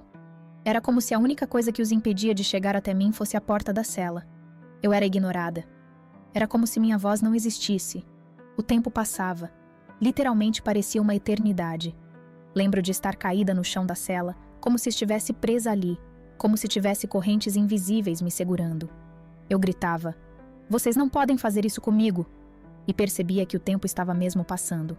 O esmalte das unhas estava se desgastando, o cabelo crescendo, meu corpo sujo, faminto. Eu sabia que os dias estavam se passando, e ninguém me via. Continuei gritando, implorando, mas ninguém respondia. Parecia que tinham me deixado ali para sempre. Eu pensava, isso é 2021, vocês não podem me tratar assim, eu tenho direitos. Achava sinceramente que ainda estava viva, sendo maltratada dentro da cadeia. Esse tormento durou muito tempo. E sim, eu sei que isso pode parecer inacreditável, mas passaram-se 40 anos. E depois eu explico como sei que foram exatamente 40. E então, eu ouvi a voz daquele homem. Já haviam se passado 40 anos, e eu estava em um estado deplorável. Meu cabelo estava embaraçado, e eu tinha um cheiro tão forte que era indescritível, algo como enxofre e podridão, que parecia emanar de mim. Eu não conseguia nem respirar direito pelo nariz de tanto barro e sujeira que estavam acumulados. Minhas unhas estavam tão grandes e enroladas, eu parecia alguém que tinha ficado presa por 40 anos, completamente negligenciada. Estava em um estado muito ruim. Esse homem entrou e me disse que se chamava Sam. Era a mesma voz que eu ouvira quando decidi deixar ir, na primeira vez. Eu disse: "Não sei o que está acontecendo, mas se você me odeia tanto, se você tem tanto ódio de mim, se você tem tanto desejo de me fazer isso, então me mate, por favor." Comecei a implorar, mas não pela minha vida, e sim pela minha morte. Tamanha era a dor que eu estava sentindo. Ele se ajoelhou ao meu lado e disse: "Eu não posso te matar." E eu comecei a insistir mais, perguntando o motivo. Ele respondeu: "Eu não posso te matar, porque eu já tomei a sua alma. Isso é o fim da linha para você. Isso é tudo. Isso é o fim." O sentimento de desespero, de total impotência, de arrependimento, não acho que ninguém conseguiria descrever o que é sentir que você está em um tipo de inferno, sem saber para onde ir, como se o tempo fosse infinito, como se fosse eterno, sem fim, sem morte, sem qualquer tipo de alívio. Esse sentimento foi algo que me marcou profundamente. Por isso, não me importo com o que as pessoas pensam de mim. Eu faço tudo o que posso para tentar levar as pessoas a Cristo, porque eu senti isso, e o pensamento de outras pessoas passarem por isso sem terem uma saída é o que me mantém acordada à noite. Então ele saiu e eu ainda estava ali, na cela, sem saber para onde estava indo. Durante todo esse tempo, essa experiência foi algo que eu não consigo explicar bem. Quando estava contando tudo para alguém, minha irmã me disse: "Por que você não tenta orar?" E eu fiquei pensando, nunca pensei nisso. Eu não conseguia orar. Onde eu estava, eu acreditava ser algum tipo de inferno, e vou explicar o porquê. Onde eu estava, naquela cela, por todo aquele tempo, não havia Deus. Eu estava completamente separada de Deus. Eu não sabia a quem orar, porque não havia ninguém lá. Esperança? Esperança vem de Deus, mas eu não tinha mais nada. Eu não podia orar. Mas depois que ele saiu, senti algo. Senti algo que não sentia há anos, algo que eu tinha vergonha de admitir, mas era esperança. E foi essa esperança que me fez começar a orar. Fiquei ali, deitada no chão, e comecei a orar e a clamar por Deus. E então, no momento seguinte, e quando digo no momento seguinte, não é como se estivesse viajando de um lugar para outro. Era como se eu estivesse na cela, e de repente, estivesse em outro lugar, mas sem me mover fisicamente. E nesse momento, eu me vi dentro de uma pequena igreja, uma capela, mas estava escura e cheirava mal. Eu ainda sentia o cheiro de podridão. Minha irmã estava lá. Ela estava viva, mas tinha lutado contra as mesmas trevas que eu. Ela havia se convertido cerca de 2 anos antes dessa minha experiência. Ela orou muito por mim. Eu acredito que foi por isso que ela estava lá comigo naquele momento. Naquela igreja havia sombras negras, espíritos como eu os via, que circulavam ao redor da igreja. Elas estavam ficando maiores e maiores, como se fossem vultos, de diferentes formas e tamanhos, e estavam indo cada vez mais rápido, mais intensas. Minha irmã me olhou e perguntou: "Onde você esteve?" Eu tentei explicar, dizendo: "Fiquei presa, acorrentada a um lugar por 40 anos." Ela olhou em volta e perguntou: "O que está acontecendo aqui?" Eu respondi: "Eles querem minha alma, linda. Eles querem minha alma, e eu não sei o que fazer. Eles estão ficando furiosos." Então, uma mulher chamada Tana, com quem eu cresci na igreja, apareceu. Estávamos todos na igreja, sentados em círculo, de mãos dadas. Minha irmã começou a orar, e as sombras, essas criaturas demoníacas, começaram a se aproximar ainda mais. Elas estavam furiosas. Eu podia sentir, mesmo que não fosse fisicamente, a pressão delas.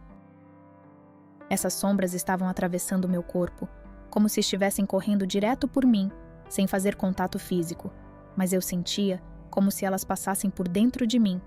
Eu comecei a perguntar: "Por que eles estão passando por mim e não por vocês?" O que eu fiz de errado? Por que eles não estão mexendo com vocês?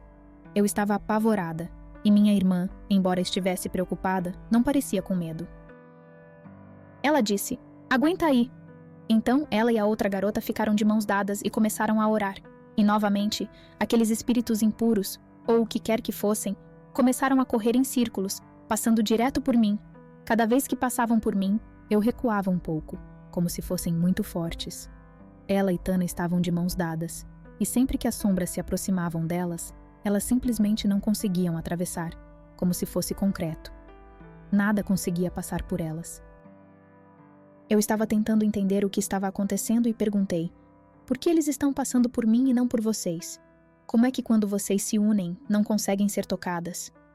Minha irmã olhou nos meus olhos e respondeu: porque temos o sangue de Cristo em nós, Tara, e nada pode nos tocar. Ela continuou dizendo: você tem que entregar sua vida a Cristo, senão será tarde demais. Se você não fizer isso, será o fim. Eles vão te levar. Não há mais tempo. Não há mais tempo para pensar, para escolher. Agora é a hora. Você precisa entregar sua vida a Cristo agora. Isso aconteceu no meio de toda essa experiência, mas então uma mão apareceu, com um pano na mão. Eu não vi o que estava conectado àquela mão, mas vi claramente a mão vindo em direção a mim. Nesse momento, eu estava sentada em um banco, com as pernas esticadas, e a mão estava indo em minha direção. Tendo passado por tudo o que passei na minha vida, especialmente com as experiências sexuais, eu comecei a tentar afastar aquela mão. Perguntei: o que você está fazendo? Quem é você? O que está acontecendo?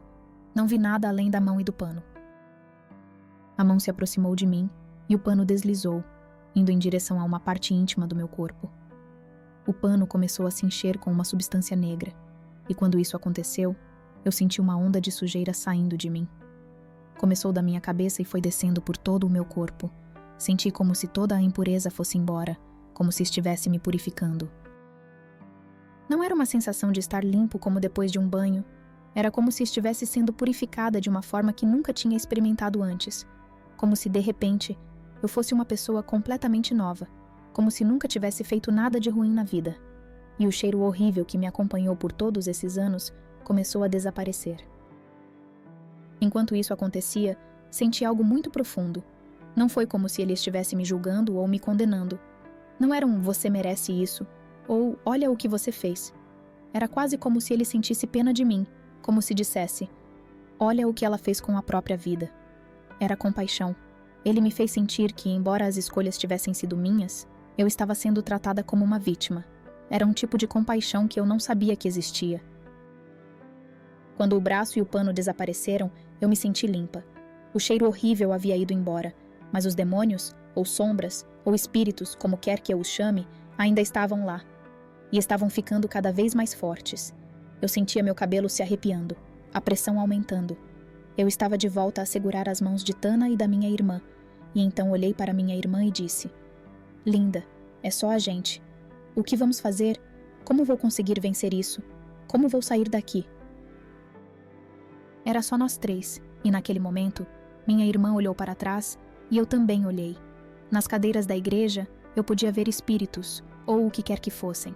Pessoas orando, apenas com as cabeças abaixadas, orando silenciosamente. Quando eu digo que o poder da oração é real, eu realmente acredito nisso. Mesmo que a pessoa não saiba exatamente pelo que está orando, você pode estar ajudando alguém que está passando pela mesma experiência que eu estava naquele momento. A oração tem um poder imenso. Eu não sei se eram pessoas orando por mim, porque eu não reconhecia ninguém, não vi rostos, só vi cabeças baixas orando. Isso foi algo que me tocou muito. Quando você ora, e às vezes se sente como se suas orações não estivessem sendo ouvidas, há todo um reino espiritual que é muito real. Mesmo que suas orações não sejam atendidas da maneira que você espera, ou o que você deseja, elas ainda têm poder. Eu sempre tento me lembrar disso. Às vezes, não sabemos por quem estamos orando, mas Deus sabe. Muitas vezes o Senhor me acorda no meio da noite e me diz para orar por alguém. Não faço ideia de quem seja, mas sei que é importante orar por aquela pessoa, e Deus sabe quem é. No momento seguinte, as sombras ficaram mais fortes, maiores, mais próximas, a ponto de eu quase não conseguir segurar nas mãos delas. Eu sentia que estava sendo puxada para longe, mas minha irmã me olhou novamente e disse: Tara, não há tempo. Você tem que tomar essa decisão agora. Acho que essa parte da minha experiência é um exemplo claro de como o pecado tem um poder imenso, assim como Deus. Eu sabia que quando tomasse a decisão de entregar minha vida a Cristo naquele momento, seria uma escolha literal de vida ou morte. Mas, mesmo estando diante disso, eu ainda tinha dificuldade. Eu estava vendo o reino espiritual, tinha sido tocada pela mão de Jesus, e ainda assim estava tentando segurar o pecado, porque era tudo o que eu conhecia. Eu nunca soubera viver uma vida justa, nunca soubera o que era ser uma pessoa decente, e eu não queria deixar ir. Mesmo naquele momento, eu hesitava. Minha irmã disse novamente: "Você tem que fazer essa escolha agora. Você tem que entregar sua vida a Cristo agora." Era uma situação de extremo estresse. Era uma conversa séria, como se algo estivesse prestes a acontecer, de um jeito ou de outro. Eu então disse: "Tá bom." Como quem se joga na água fria. Eu falei: "Ok, eu vou fazer isso." E no momento em que tomei essa decisão, tudo o que estava ao meu redor desapareceu. Eu já não estava mais sentada na igreja. Não estava mais ali. Eu estava em uma presença maravilhosa.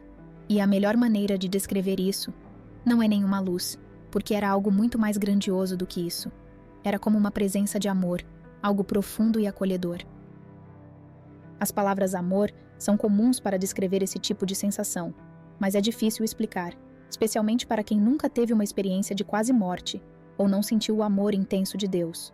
Nós, como humanos, às vezes associamos amor a algo que nem sempre é positivo, especialmente se fomos abusados ou se tivemos uma ideia errada do que é o amor. Eu não sei se amor é a melhor palavra para descrever o que eu senti, mas foi algo que transcendeu qualquer definição. Eu estava ali, não sentada, mas em uma presença pura. Era como um arco-íris suave, o mais brilhante que você possa imaginar, tão brilhante quanto o sol, mas suave aos olhos. Eu tinha a sensação de que já estive ali antes. Não era algo novo. Era como se eu estivesse voltando para casa, como se eu tivesse encontrado o lugar onde sempre pertenci. E quando isso aconteceu, tudo o que vivia até então parecia um sonho distante. A sensação era de pura alegria, de puro êxtase. Era quase tão intensa que se mais uma gota de alegria tivesse entrado em meu corpo, eu teria explodido de tanta felicidade. Porque era demais. E então, eu voltei para a cela. E eu ficava voltando para a cela, como se a cela fosse minha base, como se fosse a minha casa. Eu procurava a igreja, tentava me conectar com a igreja para viver essa experiência incrível de purificação do que eu... Não quero exagerar, mas acredito que estava na presença de Deus. Foi isso que aconteceu comigo. No próximo momento, estava de volta à cela. E olha, eu voltei para a mesma cela em que havia sido algemada, aquela em que passei tanto tempo. Muitas coisas aconteceram comigo lá, coisas que eu nunca falei. Fiquei confinada por um bom tempo, então voltei para a mesma cela. Mas dessa vez algo era diferente. Eu tinha algo que não tinha antes. Eu tinha Cristo dentro de mim. E eu me lembro de pensar: eu posso ficar aqui na cela até ele voltar, e não me importo. Eu terei alegria, mesmo estando algemada, porque estou limpa, eu fui transformada, estou curada, estou liberta. Eu não sou mais aquela menina que estava aqui antes.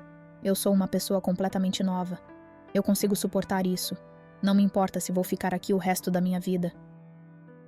No instante seguinte percebi que estava escuro de novo. A única luz na sala vinha de um homem, que estava de costas para mim. Eu nunca vi seu rosto, mas ele estava escrevendo datas na parede. Uma lista grande delas. Eu estava atrás dele e tentei me mover para tentar ver seu rosto ou qualquer outra coisa, mas não consegui. Eu só via suas costas. Não vou dizer que era um homem radiante, mas a luz não vinha dele. Ele era a luz. Ele estava escrevendo as datas na parede, e me desculpo, mas quando olhei as datas, eu reconheci algumas. Estava contando, eram 11 no total. E algumas eu reconheci como os aniversários dos meus filhos. As outras eu não reconheci.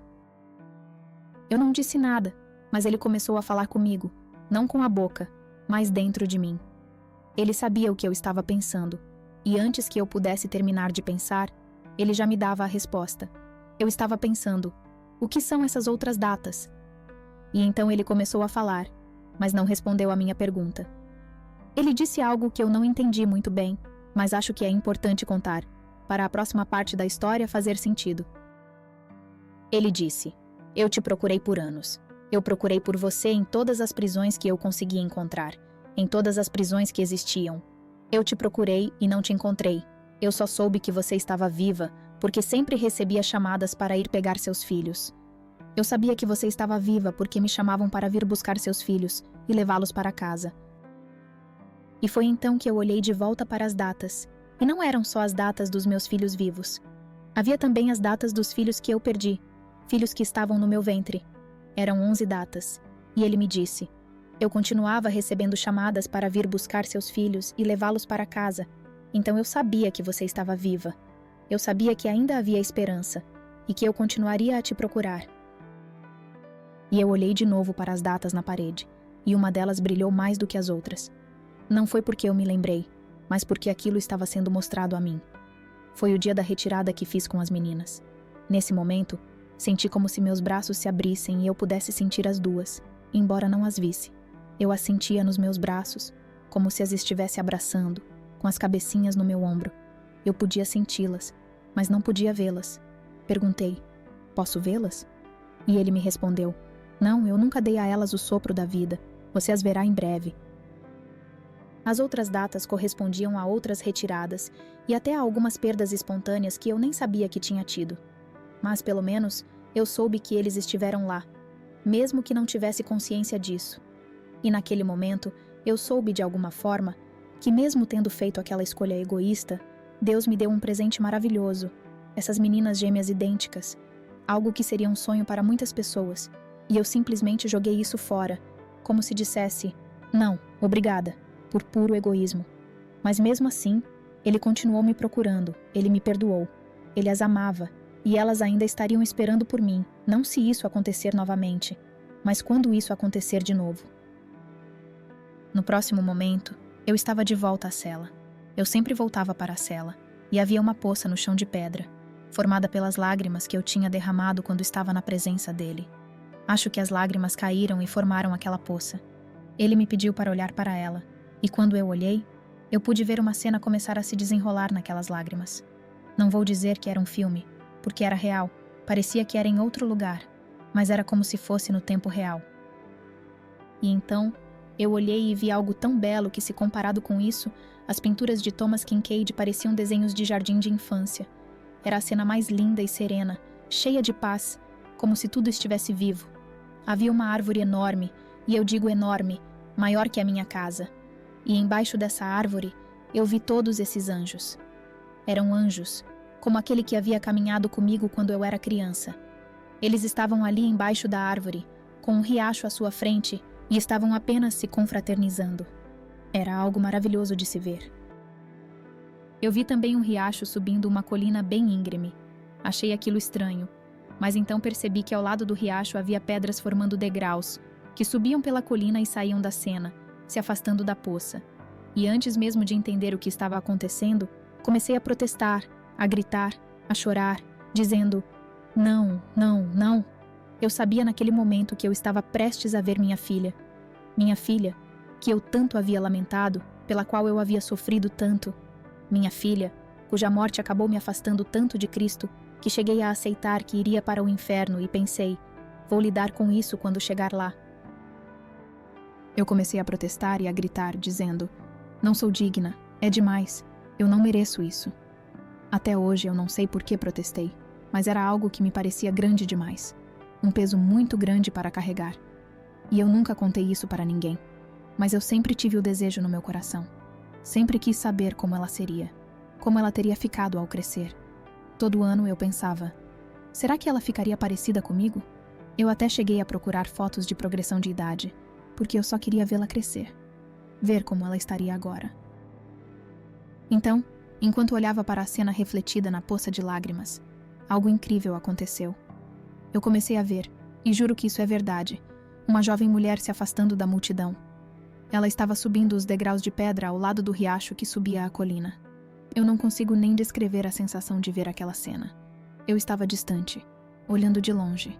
Não era algo tão próximo, mas mesmo assim eu sabia que era ela. Eu só comecei a chorar, mas era uma dor misturada com uma alegria imensa. Uma alegria pela tristeza que eu carreguei por tanto tempo e que alimentou todo aquele sofrimento no meu coração. Era como se toda a dor estivesse saindo de mim, como se as lágrimas estivessem purificando o que eu tinha guardado por tanto tempo. Eu sabia que era ela. Ela começou a caminhar, e pude perceber que ela sabia que eu estava observando. Ela andava de forma tímida, mas era muito alta, com cabelos longos e escuros, na idade que ela teria se não tivesse falecido. Eu consegui ver a linda jovem que ela seria se crescesse, a adolescente maravilhosa que eu tanto sonhava.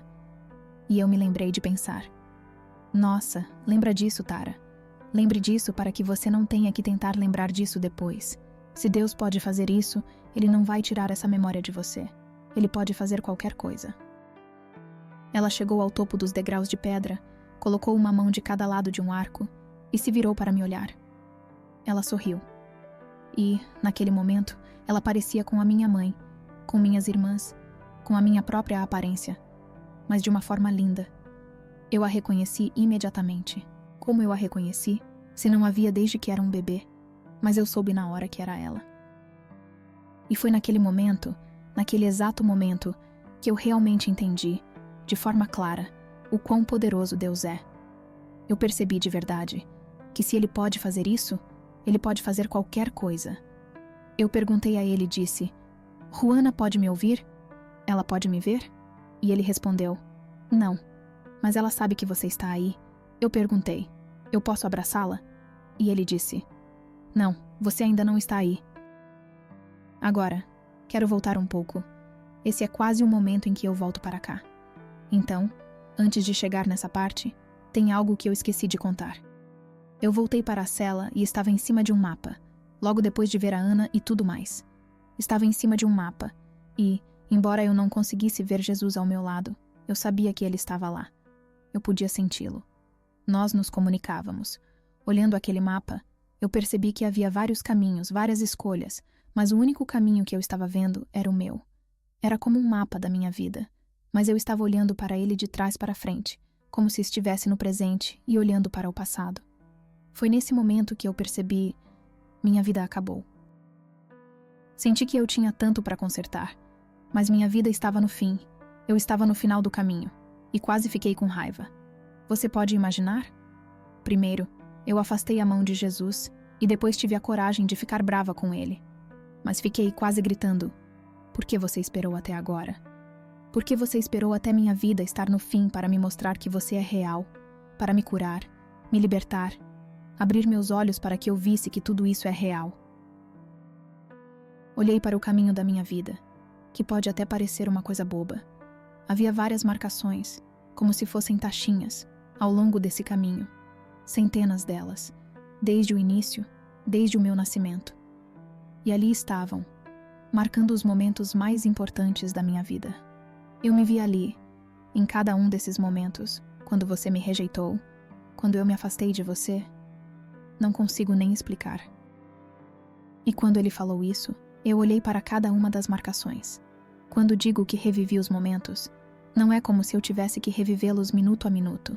Eu só olhei para as marcações e a experiência toda veio de volta. Comecei a olhar para alguns desses momentos e pensei: meu Deus, eu não sabia. Não percebia que era realmente o Espírito Santo tentando chegar até mim, batendo no meu coração. Mas quando seu coração está fechado para Deus, você não reconhece o Espírito Santo. Você fica praticamente inalcançável.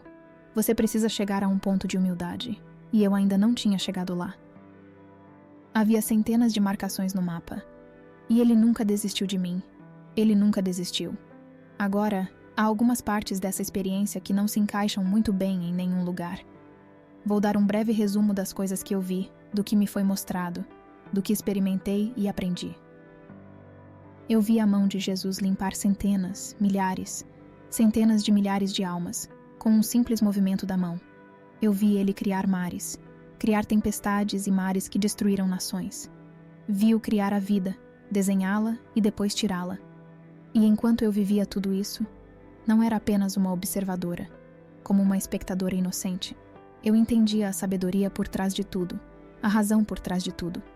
E nada é como parece, gente. Por isso, a Bíblia diz para não se apoiar no seu próprio entendimento. Então, eu voltei para a presença de Deus e, novamente, estava na cela. Perguntei a Deus o que aconteceu com a minha filha, porque eu moro em uma cidade pequena e isolada, onde nada acontece. Nunca obtive respostas reais sobre a morte dela. Sim, houve uma confissão, mas isso não significa nada sem muitas evidências. A autópsia dela foi inconclusiva, então nunca houve uma investigação de grande escala. Ninguém foi realmente responsabilizado, e eu nunca obtive respostas de verdade. Eu perguntei a Deus: o que aconteceu com ela? Eu só preciso saber o que aconteceu com ela. E ele me respondeu: eu tirei o fôlego dela. Eu não desabei em lágrimas, porque já sabia lá dentro de mim, mas eu só queria essa confirmação para que eu realmente pudesse aceitar isso e perdoar. Eu queria ser capaz de perdoá-lo. Em seguida perguntei, enquanto estava na presença de Deus, se eu poderia ir até ela. Eu queria saber se poderia estar com ela. E ele me disse: você não está lá ainda. Você quer ir até ela? Quer voltar? Jesus estava falando comigo nesse momento. Ele disse: você não pode ir até sua filha porque ainda não é sua hora. Mas, bem, essa é sua escolha. Eu percebi que onde eu estava, eu não havia realmente cruzado para o outro lado. Não gosto dessa expressão, mas foi por isso que eu não pude abraçá-la, porque eu não estava no mesmo lugar que ela. Não entendi bem o que isso significava, mas entendi que ainda não estava onde ela estava.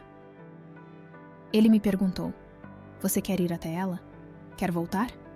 E eu fiquei pensando: voltar para onde? Porque naquele momento, eu não me lembrava da minha vida aqui na Terra.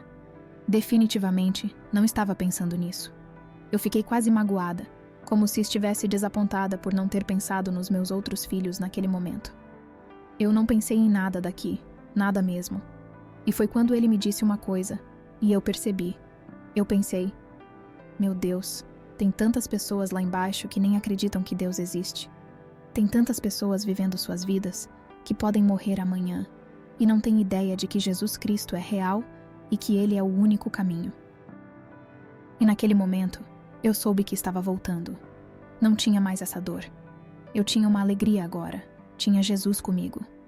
Eu pensei: eu quero voltar, não apenas para avisar todo mundo.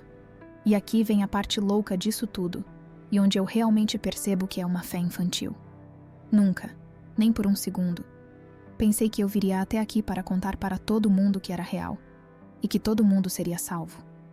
Nunca passou pela minha cabeça que haveriam pessoas que não me conheciam e que não acreditariam na minha experiência. Quem me conhece, acredita, porque a minha vida é a prova disso. Não dá para esconder um bom fruto. Não dá para fingir um bom fruto. Não dá para fingir uma transformação.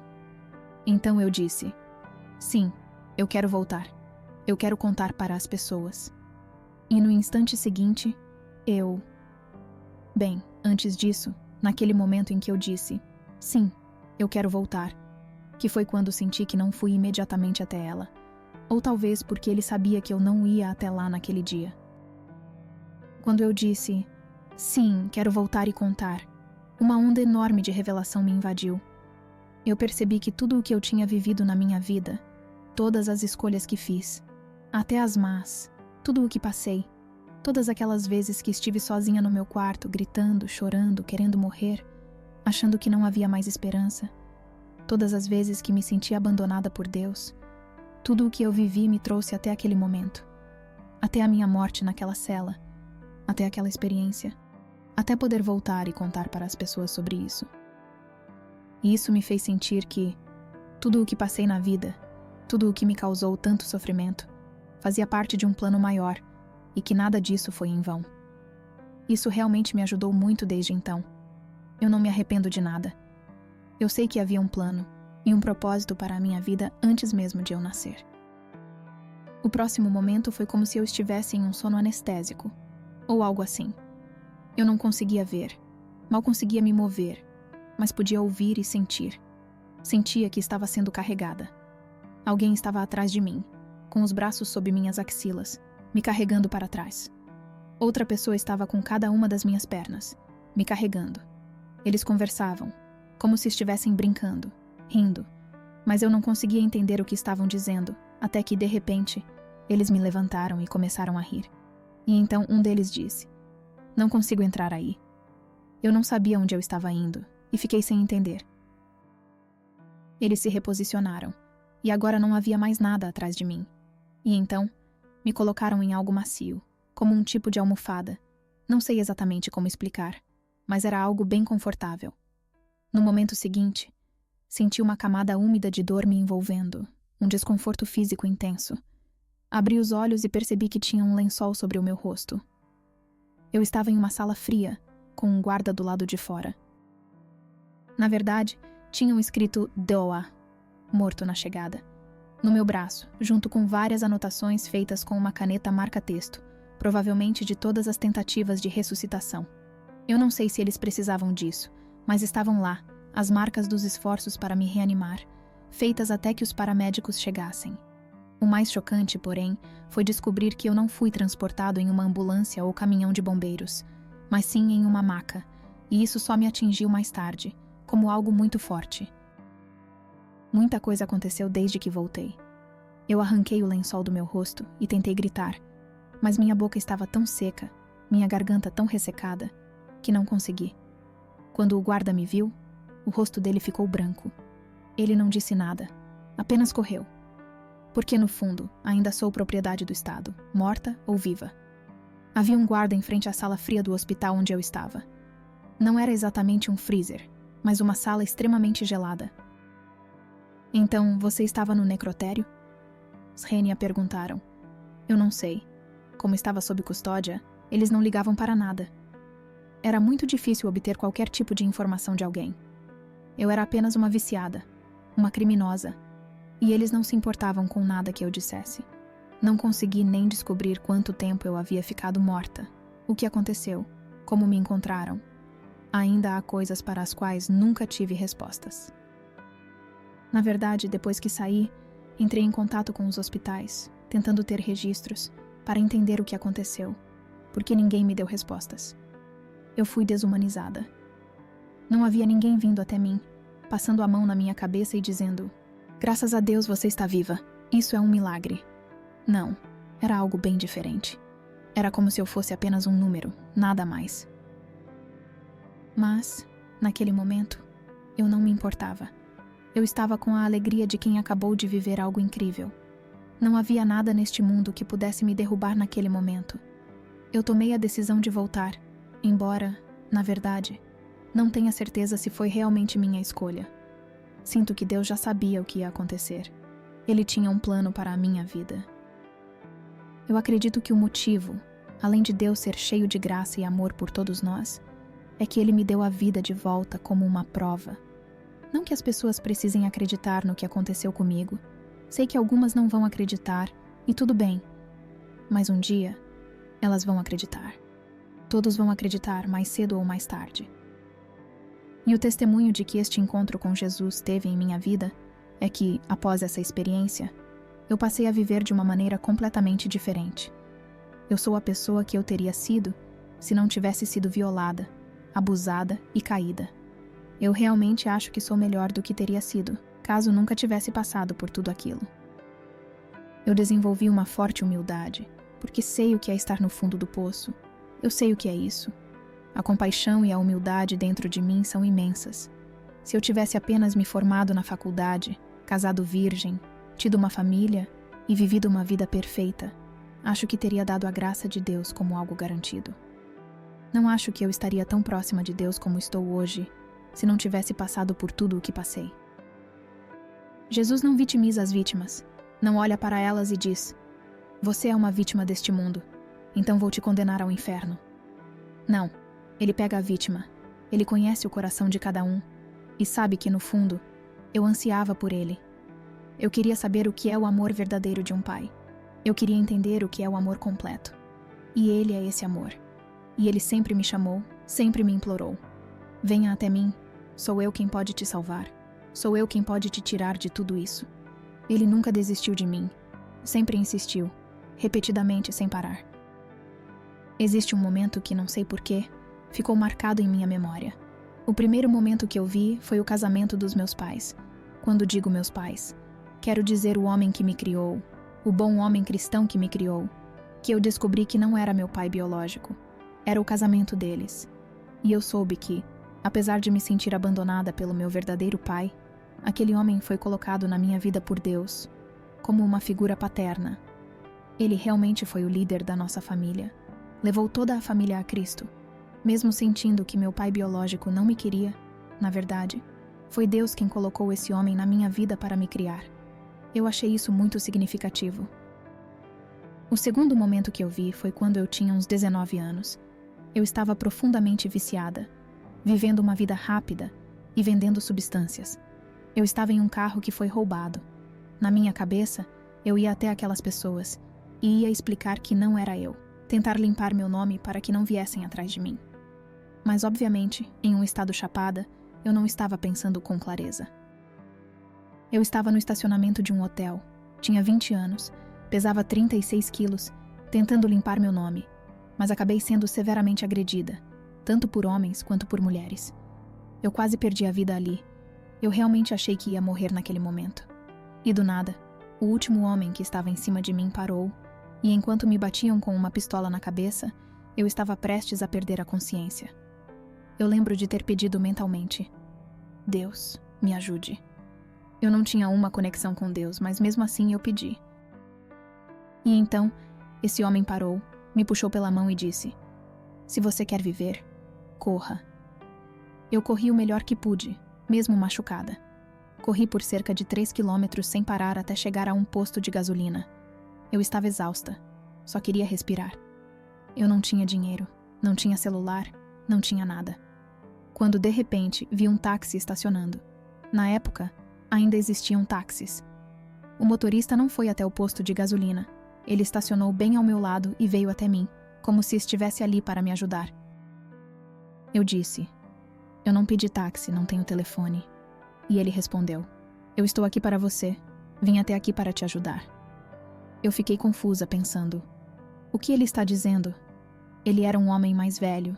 Não sei se ele era indiano, talvez de outra origem. Ele disse: eu estou aqui para você. Onde você precisa ir? Eu respondi que precisava ir para um hotel a alguns quilômetros de distância. E ele disse: tudo bem, entre. Estou aqui para te ajudar. Eu não tinha dinheiro. E ele disse que estava tudo bem, que não precisava pagar. Eu ainda estava desconfiada, porque estava com medo depois de tudo o que tinha acontecido. Perguntei: você não vai me machucar, vai? E ele respondeu: não, não vou te machucar. Alguém já fez isso, mas eu estou aqui para te ajudar. Eu não tinha muitas opções, então entrei no táxi. Ele me levou até o hotel onde eu estava hospedada, e quando chegamos, ele perguntou: posso te acompanhar até o seu quarto? Normalmente eu diria não, mas eu estava com medo, porque as pessoas que tinham me agredido sabiam onde eu estava. Então acabei dizendo: tá bom, acho que pode me acompanhar. Eu não senti nada de ruim naquele homem, então ele me acompanhou até o quarto. E quando cheguei lá, a única coisa que eu conseguia pensar era em usar substâncias. Depois de tudo o que tinha acontecido, com as substâncias que estavam no quarto, eu estava pronta para me refugiar nelas. Ele me disse: posso entrar só um momento? Preciso falar com você. E ele falava assim, como se fosse algo realmente importante. Eu não vou te machucar mais. Quem fala assim nos dias de hoje? Eu pensei: não, sabe, eu realmente tive uma noite difícil. Mas ele insistiu: é importante, preciso falar com você. Eu disse: por favor, não me machuque. Eu não sentia que ele fosse me machucar, mas naquele ponto da minha vida, tudo o que acontecia era confuso. Eu pensei que, se ele fosse me machucar, ele já teria dito. Então, ele entrou no quarto e eu estava sentada na cama, vasculhando as coisas, procurando minhas substâncias. Eu estava tentando ser discreta, porque por mais viciada que fosse, ainda sentia vergonha. Ele pegou a Bíblia da mesa de cabeceira, abriu e começou a ler as escrituras para mim. Ele disse: não importa onde você esteve, não importa o que você está fazendo. Nenhuma dessas coisas importa. Corra para ele, chame-o, ele está chamando você. Eu estava voltando para casa, e Deus me disse para parar, porque alguém precisava da minha ajuda. Ele começou a ler as escrituras, mas eu não me lembro o que ele leu. Eu fiquei irritada, muito irritada com aquele homem. Comecei a xingá-lo, disse: sai do meu quarto, seu maluco, não tem nada de errado comigo. Eu me recusei totalmente a me humilhar. Eu só queria ficar chapada, e por algum motivo eu estava com raiva. mas ao mesmo tempo com medo, uma mistura de sentimentos. Empurrei aquele homem para fora do meu quarto. Ele foi até o banheiro, colocou a Bíblia na pia e antes de sair eu disse: "Leve essa porcaria com você." Ele saiu e eu fiquei ali, naquele quarto de hotel, sentada no chão, sem me mover a noite inteira. Estava coberta de sangue. Não tomei banho. Nada. Eu só queria ficar chapada. E sim, eu estava chapada. Mas havia uma sensação diferente no ar. Uma sensação que eu não conseguia identificar. Eu continuei chorando. Mas não eram lágrimas de arrependimento ou de tristeza pelo que havia acontecido, mas lágrimas de mudança, de esperança. Não consigo nem explicar bem o que senti, mas agora sei que aquele quarto estava cheio do Espírito Santo, mesmo em um dos momentos mais sombrios da minha vida. E essa sensação permaneceu ali, a ponto de eu mudar de quarto para tentar fugir dela. Mas, quando se vive no pecado, você não quer sentir isso. Aquela foi uma das poucas marcas, um vislumbre do que aconteceu naquele momento da minha vida. Sim, eu deveria ter prestado mais atenção, mas pelo menos agora sei como reconhecer esses momentos. Na visão que Jesus estava escrevendo na parede, quando o nascimento dos meus filhos, os bebês, aconteceu no céu. Aquela data era do dia em que fiz a retirada das gêmeas, as gêmeas que eu carreguei e carreguei a culpa por tanto tempo. E foi a primeira vez que eu clamei a Deus quando eu achei que minha vida estava acabada. Não muito depois disso, quando pedi perdão, descobri que estava grávida novamente, com gêmeos. Isso foi algo muito bonito e especial na minha vida. Cada bebê é especial, mas gêmeos são duplamente especiais. E gêmeos, depois de algo tão grave que eu fiz, eu senti que foi a maneira de Deus me dizer: "Eu te perdoo." Foi como se Ele me dissesse: "Você tem 10 vezes mais do que o inimigo tentou tirar de você. Tudo o que ele tirou, eu estou restaurando para você, multiplicado." A garota que estava naquela igreja, com a qual eu cresci, que estava de mãos dadas comigo e com minha irmã, eu não falava com ela há 20 anos, então fiquei muito hesitante. Pensei: ela vai me achar louca, não falo com ela há tanto tempo. A última vez que soube de mim, eu era uma viciada, provavelmente nem vai querer falar comigo. Eu adiei isso por meses depois de voltar, e um dia, finalmente, a sensação ficou muito forte. Eu realmente não aguentava mais, e saí do trabalho para mandar uma mensagem. Eu mandei uma mensagem para ela no Facebook, meses depois, e contei sobre minha experiência, não toda a história, mas a parte em que ela estava envolvida. Eu disse a ela que ela fez parte da minha experiência de quase morte, e que foi por meio dela que eu cheguei a Cristo, e que isso salvou minha vida. Ela respondeu, mas demorou um pouco para me responder. Ela disse: "Eu não te respondi antes porque eu estava de joelhos orando.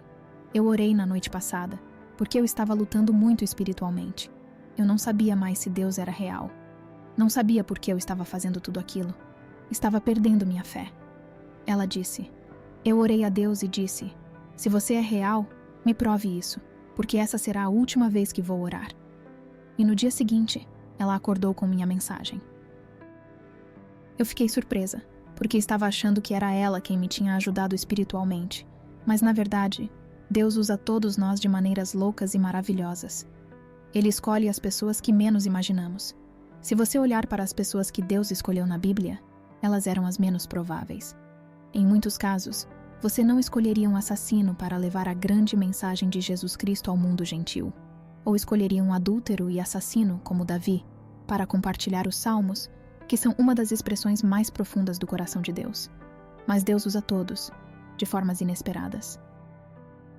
Querido Senhor, nós viemos até Ti hoje e pedimos, Senhor, que Tu toques os corações daqueles que ainda estão em cativeiro nesta noite, que mostre a eles, Senhor, que Tu tens compaixão por eles, que Tu não estás zangado, Senhor, que nada é vergonhoso demais para ser trazido a Ti. Senhor, Tu és nosso amigo, Tu és nosso libertador. Não estás aqui para condenar, mas sim para nos libertar, porque Tu nos amas e queres nos ver livres para Te aceitar e para receber a Tua libertação, em nome de Jesus. Deus, eu oro por toda mulher que está assistindo hoje, Senhor, que luta com decisões que tomou em relação ao seu corpo. Senhor, retiradas de bebês, adoções ou qualquer coisa que tenha trazido culpa a ela. Eu quero que ela possa se apoiar em ti, Senhor, e tu mostres, como fizeste na minha vida, que tu podes fazer beleza a partir das cinzas, Senhor. Tu podes perdoá-la, e somente um relacionamento contigo pode preencher aquele vazio no coração delas. E ninguém está longe demais de ti, Senhor, que mesmo que façam a cama no inferno, tu estarás lá. Para todos que assistem hoje, Senhor, que tocaram seus corações ou suas emoções, eu oro para que tu toques seus corações, Senhor, e mostre a verdade a eles. Eu sei que essa experiência, Senhor, não foi apenas para mim, foi para outros também, como exemplo da tua graça e redenção. Senhor, se houver alguém questionando minha experiência, o que aconteceu comigo, eu oro para que tu derrames a verdade no coração deles, Senhor, e uses isso como uma porta para um relacionamento contigo, em nome de Jesus. Amém.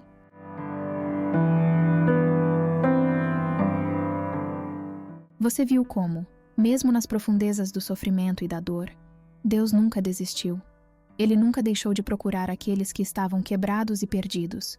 Não importa onde você esteja agora, ou o que tenha feito no passado. O amor de Deus é capaz de transformar a sua vida.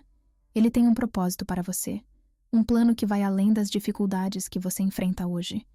Você está pronto para dar esse passo de fé? Está disposto a entregar o que sobra de sua dor, seus erros, seus medos, para receber a cura e a paz que só Cristo pode oferecer? Pense sobre isso. O que está te impedindo de se entregar a Deus por completo? Será que você tem medo do que vai encontrar? Ou será que você ainda se vê como uma pessoa indigna de seu perdão? Eu te desafio a refletir sobre o que realmente te mantém afastado da mudança. Você pode continuar tentando lutar sozinho, ou pode escolher se render àquele que tem poder para te restaurar por completo. Se você chegou até aqui, é porque algo em você está buscando essa transformação. Deus está batendo a porta do seu coração e a pergunta agora é: você vai abrir a porta? Eu sei que essa jornada não é fácil, mas você não precisa enfrentá-la sozinho. Deus está com você, pronto para te dar a força para recomeçar. Se você realmente quer mudar, comece agora. Não espere mais. Diga sim para Ele e veja o que Ele pode fazer em sua vida. E se você ainda tem dúvidas, ou se sente inseguro, eu te convido a se inscrever neste canal e ativar as notificações. A cada vídeo, vamos juntos entender mais sobre a Palavra de Deus e como ela pode ser aplicada no seu dia a dia. Não fique sozinho nessa caminhada. Venha fazer parte de nossa comunidade. Eu garanto que você não vai se arrepender.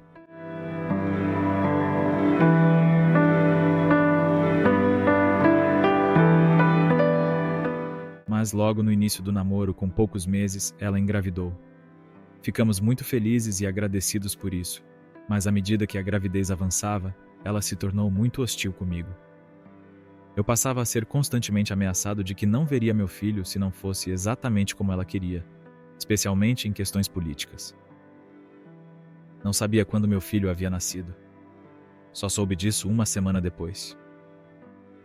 Eu entrei com um pedido no Tribunal de São Francisco para estabelecer a paternidade e a visitação. Só para conseguir vê-lo pela primeira vez, levou 13 meses. Então, eu não o vi até que ele tivesse 15 meses. Foi um verdadeiro sofrimento. Eu consegui a guarda compartilhada, ele tinha mais ou menos 2 anos quando isso aconteceu, e foi bem nessa época que ela começou a tratá-lo como não binário. Mas ela postava fotos dele com vestidos, maquiagem e coisas estranhas como essas. Também houve uma postagem dela quando ela anunciou a gravidez no Facebook, e eu tirei um print, é claro.